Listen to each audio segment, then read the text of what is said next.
Hello and welcome back, everybody. DL here, and if I sound tired, it's because I am. Long day at work at TLDR, but either way, Toll of the Deep. I also said Troll of the Deep. I don't know why. This event facility is now available, and with it, we now have the Gala Dragalia information announcement.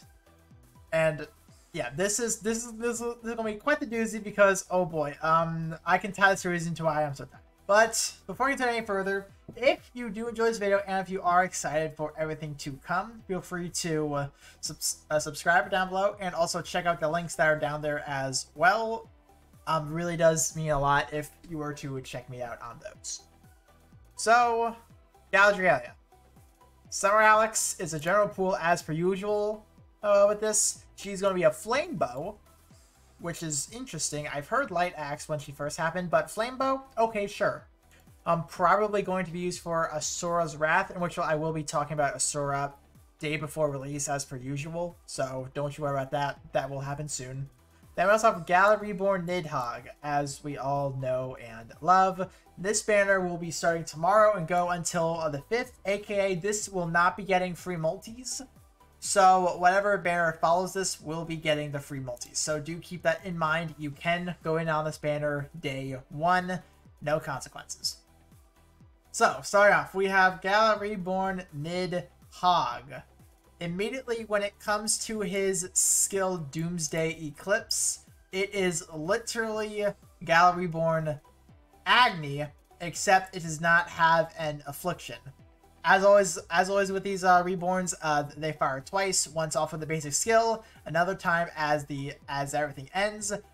But this follows what Agni does, where it does reduce damage in break because of just how fucking high the mods are. This is up to like, is this 2.4? I think this is. Yes. This is like a 2.4k total mod, so it is ridiculously powerful regardless. It's really good. But also, just like all the other reborns, we have Shadow Strength, and as well as Shadow third cent modifier to damage inflicted for the Dark attribute. So regardless, he's going to be good. All right, we all know how the other reborns run. He's going to be good, and being that he is the last one, the Gala meta is going to start changing, so definitely keep your eyes peeled on that one. Definitely keep them open because, oh boy, we're going to get some interesting combinations soon. But yes, he's still going to be really damn good no matter which adventure he'll be equipped to, except for like heroes and supports, obviously. So now moving into the banner unit herself, and we have Summer Alex. Now I'm going to tie this to as why I'm just tired today. I accidentally started a debate. Alright, I compared her directly to Kimono Elisan, which I'll be referring to as Kelly for the rest of this video. I compared her directly to Kelly. And that sparked something pretty damn interesting, because how I view her, in which as I move down in her kit, lowers Scorch Run resistance, and she's a support unit. So immediately that puts her on par with her. But before I properly compare the two, which will put me to a reason why you should summon for her or not, I'm going to go over her entire kit. But then, well, just if you know what Kelly does, you're more welcome to look at that, or just look around in my videos. I do know that I did talk about her when she first released, just in case if you guys do want to know. So we have a Tropical Snipe, enemies in a line, and also lowers their Scorch resistance. 1.6 mod, not bad at all, and the Scorch Rend res down is 20% for 30 seconds. Pretty damn nice. It's going to last a while. So also with her, and which also after using her S2, which is called Burning Bonds as well, a different variant will be used. Deals damage, lowers their Scorch resistance, and removes Scorch Bloom from enemies hit by this attack. In which the removal of Scorch Bloom will not count as a buff having been dispelled. So Scorch Bloom, let's get into that real quick. So first of all, Burning Bonds, it grants a strength amp, my bad. It grants an amp and deals damage in a line and applies the Scorch Bloom to them.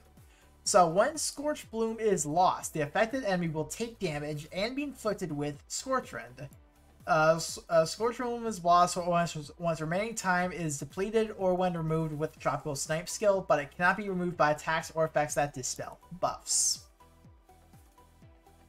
So the Scorch Rend is just standard at that point, and which also it's a pretty good modifier in of itself as well. So pretty nice. But there is one thing to really keep in mind here. When it comes to her amp, it's not tied to a cooldown, and it's maxed at level 3. This makes her really good for amping, but at a 7k cost, I don't know how quickly she'll get this after she gets that first team amp. That's something I'll either have to see for myself, or just see other people do entirely. Depends if I end up pulling her or not. And which will Scorch Bloom, that's the 30 seconds, that's honestly fine, I would say, at that point. But though obviously she's going to be meant for damage, she's got some really damn good mods for support unit, which I'm honestly surprised at. Dare I say she might fall under more of a attack role category. But as we move on, standard skill haste, and actually we have our third flame combo time unit. So therefore, you can hold a combo of up to 7.5 seconds, and technically the Agito as well, so 8.5 seconds you can hold a combo for at this point, which is fucking ludicrous to me. That's ludicrous. But then moving into her abilities, Flurry, Scorch Red Edge, and Sting 2. Combo count 15 or higher increases chances of inflicting Scorch Red by 50% and duration by 30%. Sleep Rest 100%, and as well as whenever you gain a Strength amp, increases the chances of inflicting Scorch Rend by 30 and the duration by another 30. So all in all, she has total, technically speaking, she can have an increased chance of inflicting by 80%, and its duration is an additional 60%, making her one of the best to apply Scorch Rend and make it last. And which, by the way, I actually did the math. If it is additive to as where it's like 60% total, it's lasting for like 34 seconds, which is crazy. That's longer than the shared skill of formal Ajojin. But now, is she worth your summon alone? Now, I'm going to loop back to as of where I have talked about Kelly before. I know that this is going to be quite the thing, but I do feel like that she is a little bit made for the fights that are meant to last longer. Similar to a Valentine's Chelsea and Luis situation. So as of where, obviously, if you're okay with a longer fight, Chelsea is going to be so much better than Luis because her damage just racks up that much. For Alex, her buffing, via the Strength Amp level 3, it can potentially reach really, really good levels. As well as these Scorch Rend lasting for a longer time as well, you aren't as concerned about it like fizzling out and shit like that.